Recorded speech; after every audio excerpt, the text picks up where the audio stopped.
Would you like to move that? Thank you, Mr Deputy Speaker. I move the amendment shown as 1314 and circulated and putting my name as an amendment to the bill. Can I speak to it? Yes, speak to it. Mr Deputy Speaker, the reason I've moved this amendment is, and I've had some feedback, it's not, and it's been constructed in a way which does not delay the actual starting of the practical application of this bill.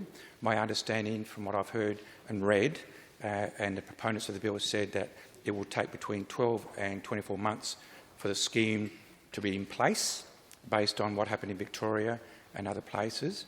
And so this bill is what this amendment does once this bill is passed, this provision would come into effect, and the Productive Commission would be required to, as soon as practical, undertake an inquiry to ensure that we do have the best palliative care options available. And I say that for a very important reason. If we are talking about choice and consent, which I think are the two words I've heard the most in this debate, giving people choice and they have to give consent, choice must come from actually having a choice. And so in my view, that we need to have the best palliative care system available.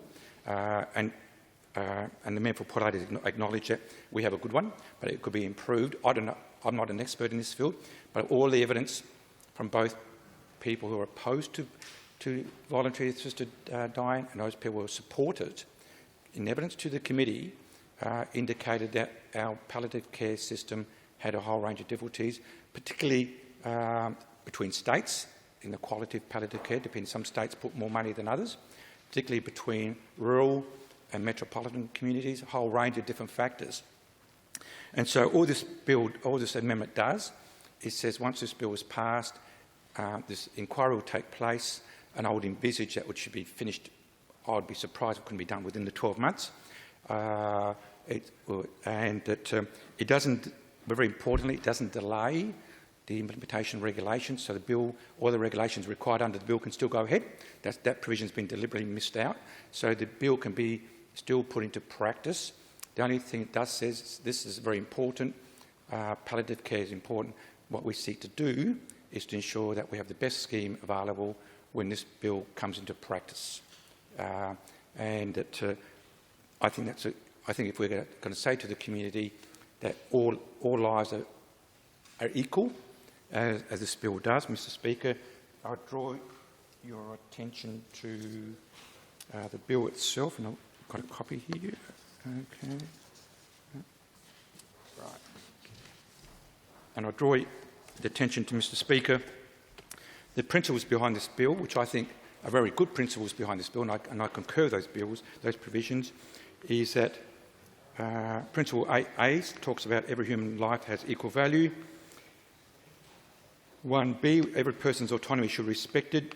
Every person approaching the end of life should be provided with quality care to minimise a person's suffering and maximise the person's quality of life.